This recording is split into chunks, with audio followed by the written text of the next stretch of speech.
എല്ലാവർക്കും നമസ്കാരം. എല്ലാവരും സുഖമായിട്ടൊക്കെ ഇരിക്കുന്നോ? ഞാനിവിടെ സുഖമായിട്ടിരിക്കുന്നു, എനിക്ക് കുഴപ്പമൊന്നുമില്ല. ഇന്ന് ഞാൻ എന്താണെന്ന് അറിയാമോ നിങ്ങൾക്ക് വേണ്ടി ഷെയർ ചെയ്യുന്നത്? ഞാനൊരു വെള്ളരിക്ക പുളിശ്ശേരിയുടെ റെസിപ്പിയാണ്. നമ്മുടെ സദ്യക്കൊക്കെ വിളമ്പുന്ന അതേ ടേസ്റ്റിൽ ആണ് ഞാൻ തയ്യാറാക്കുന്നത്. പ്രത്യേക ചേരുവകളൊക്കെ ഉപയോഗിച്ച് ഭക്ഷണം കഴിക്കാത്ത കുഞ്ഞുങ്ങളും ഈ പുളിശ്ശേരി ഉണ്ടെങ്കിൽ നല്ല രീതിയിൽ ഭക്ഷണം കഴിക്കും. അതേ രീതിയിലാണ് ഞാൻ ചെയ്തിരിക്കുന്നത്. കണ്ടില്ലേ, കുഞ്ഞുങ്ങളൊക്കെ നല്ലതുപോലെ ആസ്വദിച്ച് ചോറ് കഴിക്കും. അപ്പം നമുക്ക് പുറത്ത് വെച്ച് 2 ദിവസം ഒക്കെ വെച്ചിരുന്ന് ഉപയോഗിക്കാൻ നല്ല ടേസ്റ്റാണ്. അപ്പോൾ ഇതെങ്ങനെയാണ് തയ്യാറാക്കിയിരിക്കുന്നത് നമുക്ക് വീഡിയോ കണ്ടു നോക്കാം. അപ്പോൾ മക്കളെ, അതിനായിട്ട് എടുത്തിരിക്കുന്നതാണ് വേണ്ട വലിയൊരു വെള്ളരിക്കയാണ്. ഇതിന് നല്ലൊരു പാകമേ ഞാൻ എടുക്കത്തുള്ളൂ കേട്ടോ. അപ്പോൾ അതിനായിട്ട് ചേർക്കാൻ ഞാനൊരു 4 പച്ചമുളകുണ്ട്. നമ്മുടെ എരിവിനനുസരിച്ച് നമുക്ക് പച്ചമുളക് ചേർക്കാം. നമ്മൾ പുളിശ്ശേരിക്കൊന്നും അങ്ങനെ കൂടുതൽ എരിവ് ചേർക്കാറില്ല, എങ്കിലും എരിവ് വേണമെന്നവർക്ക് എരിവ് ചേർക്കാം. അപ്പോൾ 4 പച്ചമുളകാണ് ഞാൻ ഇതിനെടുത്തിരിക്കുന്നത്. അതുപോലെ തന്നെ 250 നല്ല കട്ട തൈരാണ് കേട്ടോ. നല്ല കട്ട 250 തൈരുണ്ട്. പിന്നെ നമ്മൾ 1 മുറി തേങ്ങ എടുത്തിട്ടുണ്ട്. പിന്നെ ഇതിലേക്ക് അരയ്ക്കാനായിട്ട് ചെറിയ ഉള്ളി, അതായത് ചുവന്നുള്ളി എന്നൊക്കെ പറയും, നമുക്കിഷ്ടമുള്ളതൊരു 6 ചുവന്നുള്ളി ഉണ്ട് കേട്ടോ. അപ്പോൾ പിന്നെ 1/2 സ്പൂണ് ജീരകവും ഇതിനാണ് നമ്മൾ അരപ്പിനായിട്ട് ഉപയോഗിക്കുന്നത്. പിന്നെ കടുക് താളിക്കാനായിട്ട് വറ്റൽമുളക്, കറിവേപ്പില, ചെറിയ ഉള്ളി, കടുക്, ഉലുവ എന്നിവ നമ്മൾ ഉപയോഗിക്കും. അപ്പം നമുക്ക് കറി തയ്യാറാക്കാനായിട്ട് ഞാൻ ഈ വെള്ളരിക്ക ഒന്ന് കട്ട് ചെയ്ത് ഇത് കഴുകിയതാണ് നന്നായിട്ട്. ഇത് ചെത്തി ഇതിൻ്റെ തൊലി കളഞ്ഞിട്ട് നമുക്ക് ഇത് കട്ട് ചെയ്ത് കൊണ്ടുവരാം. പച്ചമുളകും കൂടി ഇതിലേക്ക് ചേർക്കാൻ നമ്മൾ ഒരു 1/2 സ്പൂൺ പഞ്ചസാരയും കൂടെ എടുത്തിട്ടുണ്ട് കേട്ടോ. വെള്ളരിക്കയുടെ 4 ഭാഗമേ ഞാൻ എടുത്തിട്ടുള്ള എടുത്ത വെള്ളരിക്കയിൽ 4 ഭാഗം, ഇത്രയും നമുക്ക് മതി. ഇതേ രീതിയിൽ കണ്ട ചെറിയ ഇത്തിരി വലിയ പീസായിട്ട് കട്ട് ചെയ്തിട്ടുണ്ട്. പിന്നെ പച്ചമുളക് ഞാനിങ്ങനെ നെടുകയും കീറിയെടുത്തിട്ടുണ്ട്. മൺചട്ടിയിലാണ് നമ്മൾ ഈ പുളിശ്ശേരി തയ്യാറാക്കുന്നത്. പുളിശ്ശേരികളൊക്കെ നമ്മൾ മൺചട്ടിയിലാണ് ഇങ്ങനെയുള്ള കറികളൊക്കെ തയ്യാറാക്കുന്നത്. മൺചട്ടി എടുത്തിട്ടുണ്ട് കേട്ടോ. അതിലേക്ക് നമുക്ക് കഷ്ണം അങ്ങിട്ട് കൊടുക്കാം. കഷ്ണം ഇട്ട് കൊടുത്തിട്ട് നമ്മൾ ഇത് വേവാൻ കണക്കാക്കിയുള്ള വെള്ളം ഒഴിച്ചു കൊടുത്താൽ മതിയേ. ഇതിൻ്റെ ചവിട്ടി നിൽക്കണം വെള്ളം. ഇത് കതി വെള്ളമായി പോരും. നമ്മൾ ഇതിനകത്ത് ഇനി അരപ്പുമൊക്കെ ചേർക്കാനുള്ളതല്ലേ. വെള്ളരിക്കായ്ക്ക് വളരെ വേവ് കുറവാണ്, പെട്ടെന്നങ്ങ് വേവും. അതുകൊണ്ട് നമുക്ക് ഇതിനകത്ത് ഈ വേവാനുള്ള വെള്ളം ഒഴിച്ചാൽ മതി. ഇതിലേക്ക് നമുക്ക് 1/4 സ്പൂൺ മഞ്ഞൾപ്പൊടിയും ഇട്ട് കൊടുക്കാം.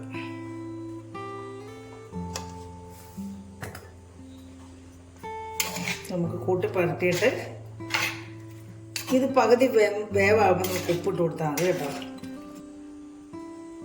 അപ്പം ഞാനിത് അടച്ചു വെച്ച് വേവിക്കാം. നമ്മൾ അടുപ്പ് വെച്ചു, നമുക്കിതൊന്ന് അടച്ചു വെക്കാം. ഇടയ്ക്ക് നോക്കണം. നമ്മൾ ഹൈ ഫ്ലെയിമിൽ ഇട്ടിട്ട് തിളച്ചതിന് ശേഷം നമ്മൾ ലോ ഫ്ലെയിമിൽ വെച്ച് വേവിച്ചെടുക്കാം.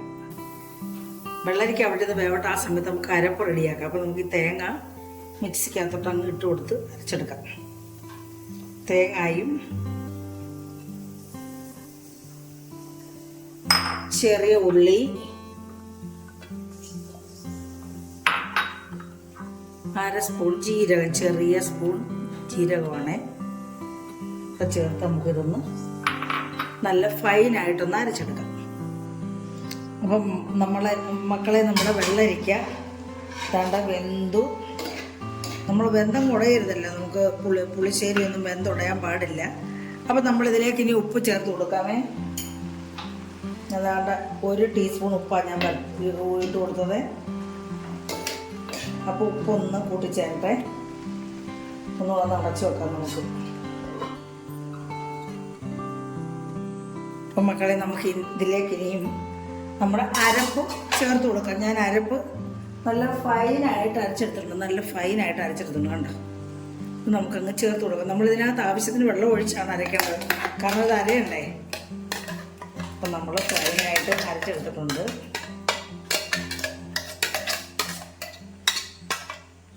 ഇപ്പോൾ ഇതിന് ആവശ്യത്തിന് വെള്ളം ഒഴിച്ചു കൊടുക്കാം, കാരണം നമുക്ക് തൈരും കൂടെ ഉടച്ച് ചേർക്കാനുള്ളതാണ്.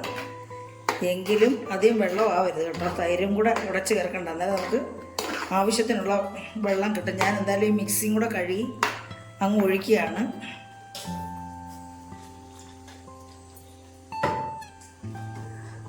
അപ്പം നമ്മളിത് കുത്തി തിളയ്ക്കാതെ നോക്കണം. അരപ്പ് വേവണം. അരപ്പ് ഇതിനകത്ത് ചേർത്തിരിക്കുന്ന ഉള്ളി എല്ലാം വേവണം, നന്നായിട്ട് വേവണം. അപ്പം നമുക്ക് ആവശ്യത്തിന് വെള്ളം ഒഴിച്ചു കൊടുക്കാം കേട്ടോ. നമ്മളിന്ന് തൈര് ഉടച്ച് ചേർക്കുമ്പോൾ അതും കൂടെ ഇച്ചിരി നല്ല ലൂസ് ആവുമല്ലോ. നല്ല ഇവിടെ തൈരും കൂടെ ചേർക്കുമ്പോൾ നല്ല ലൂസായിട്ട് കിട്ടും. അപ്പോൾ ഇതൊന്ന് തിളയ്ക്കട്ടെ. തിളച്ചിട്ട് നമുക്ക് ഉപ്പൊക്കെ ഉണ്ടോ എന്ന് നോക്കാം. ഒരു ലേശം ഉപ്പ് ഇട്ട് കൊടുക്കാം.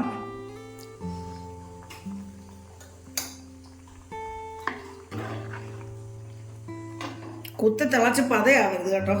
അങ്ങനെ നമ്മളിങ്ങനെ ഇളക്കി കൊടുത്തോണ്ടേ ഇരിക്കണം, പതഞ്ഞു വരരുതേ. എന്നാൽ ചോദിക്കും നമ്മൾ മീനൊക്കെ തേങ്ങ അരച്ച് വെക്കുന്നതൊക്കെ പതയത്തില്ലേ. എങ്കിലും ഇത് പുളിശ്ശേരി ആയതുകൊണ്ട് നമ്മൾ പതഞ്ഞാൽ പിന്നെ ഇത് പിരിവെന്നൊക്കെ പറയാറുണ്ട്. പക്ഷെങ്കിൽ എനിക്ക് അങ്ങനെയൊന്നും അനുഭവപ്പെട്ടിട്ടില്ല കേട്ടോ. നമ്മളിങ്ങനെ ഇളകിക്കൊണ്ടിരിക്കുക.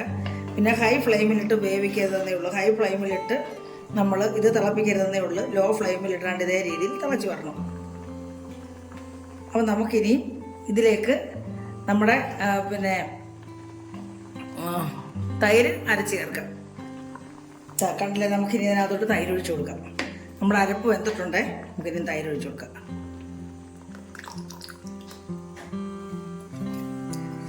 നമുക്ക് തൈര് ഒഴിച്ച് കൊടുത്തിട്ട് നമുക്ക് തൈര് ഇതിനകത്തൊന്ന് കൂട്ടിച്ചേരണമല്ലോ. എല്ലാവരും പറയും തൈര് നമ്മൾ ഒഴിച്ചു കഴിഞ്ഞാൽ പിന്നെ ഫ്ലെയിം ഓഫ് ആക്കണമെന്നൊക്കെ പറയാൻ്റെ ആവശ്യമില്ല കേട്ടോ. അപ്പോൾ ഇങ്ങനെ കൈകൊണ്ട് ഇങ്ങനെ ഇളക്കി വെച്ചാൽ മതി. അന്നേരം പിന്നെ അതിനകത്ത് വിഷയമൊന്നും വരുന്നില്ല. നമുക്ക് ഈ സമയത്ത് നമ്മുടെ ഈ പഞ്ചസാരയും കൂടെ അങ്ങിട്ട് കൊടുക്കാം. ഈ പുളിയായിട്ടൊന്ന് അഡ്ജസ്റ്റ് ചെയ്യാൻ വേണ്ടിയാണ്. ആദ്യം പുളിയില്ലാത്ത തൈരാണ് എങ്കിൽ പോലും ഒരു ഇച്ചിരി പഞ്ചസാര ചേർത്താൽ അതൊരു പ്രത്യേക ടേസ്റ്റാണ് കേട്ടോ. നമുക്ക് പുളിയും ഈ പഞ്ചസാരയായിട്ടൊന്ന് പിന്നെ അഡ്ജസ്റ്റ് ആകുമ്പോൾ നല്ലൊരു ടേസ്റ്റാണ് കേട്ടോ. അപ്പോൾ നമ്മളവിടെ പിന്നെ തിളയ്ക്കാതെ ലോ ഫ്ലെയിമിലിട്ട് നമ്മളിങ്ങനെ ഒന്ന് കറക്കണം. ഇതൊന്ന് വേവണമല്ലോ, കൂട്ടി യോജിപ്പിക്കണം. തൈര് ഒഴിച്ചു കഴിഞ്ഞാൽ കുത്തി തിളയ്ക്കരുത് എന്നൊക്കെ പറയും. പക്ഷേ എങ്കിലും തിളയ്ക്കാതെ തന്നെ നമ്മളിങ്ങനെ കുത്തി തിളയ്ക്കാതെ ഇങ്ങനെ ഒന്ന് ഇളക്കിക്കൊണ്ടേ ഇരുന്ന് തൈരും ഉപതാണ്ട് ഇതേ കൺസിസ്റ്റൻസി കിട്ടുന്നുണ്ട്. കണ്ടില്ല, നല്ല പുളിശ്ശേരി. പുളിശ്ശേരി എന്ന് പറഞ്ഞാൽ ഇതേ രീതി ഇത്രയും ആയിരിക്കണം, അല്ലാതെ അങ്ങ് വെള്ളം പോലെ ആവുകയും ചെയ്യരുതേ. ഇതേ രീതിയിലായിരിക്കണം. അപ്പോൾ നമുക്കൊന്ന് ഉപ്പ് നോക്കാം. നല്ല ടേസ്റ്റ് ഉണ്ട് കേട്ടോ. ആവശ്യത്തിന് എരിവ് നമുക്ക് ആവശ്യത്തിന് ചേർക്കാം കേട്ടോ. അതിനിപ്പോൾ ആവശ്യത്തിന് എരിവുണ്ട്. പുളിശ്ശേരിയൊക്കെ കൂട്ടിയാണല്ലോ നമ്മൾ കുഞ്ഞുങ്ങൾക്കൊക്കെ ചോറ് കൊടുക്കാറ്. അതുകൊണ്ട് നമ്മൾ ആദ്യം അങ്ങ് ഇതിലങ്ങ് എരിവ് ഒന്നും ചേർക്കേണ്ട കാര്യമില്ല കേട്ടോ. അപ്പോൾ നമ്മുടെ പുളിശ്ശേരി എൻ്റെ കുത്തി തിളച്ചിട്ടില്ല.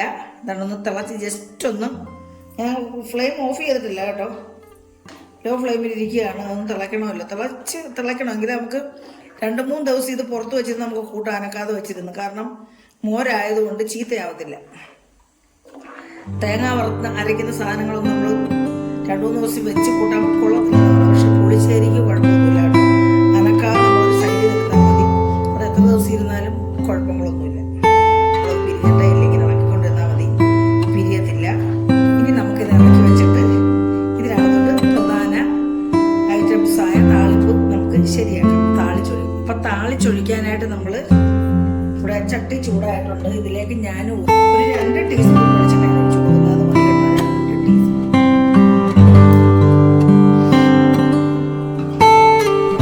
നമ്മളിതിലേക്ക് കടുക് ഇട്ട് കൊടുക്കുകയാണ്. 1/2 ടീസ്പൂൺ കടുക്.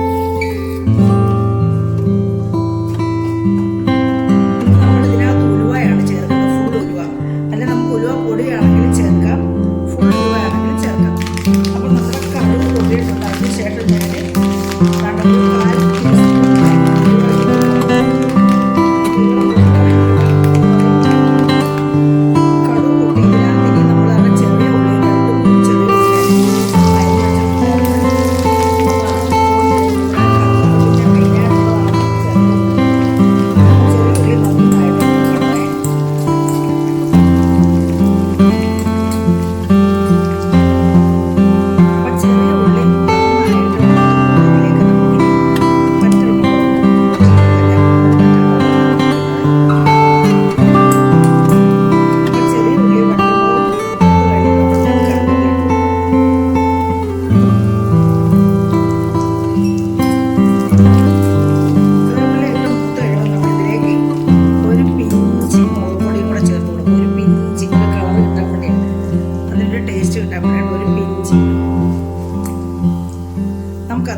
നമുക്ക് നമ്മുടെ കറിയിലോട്ട് ഒഴിച്ചു കൊടുക്കാം.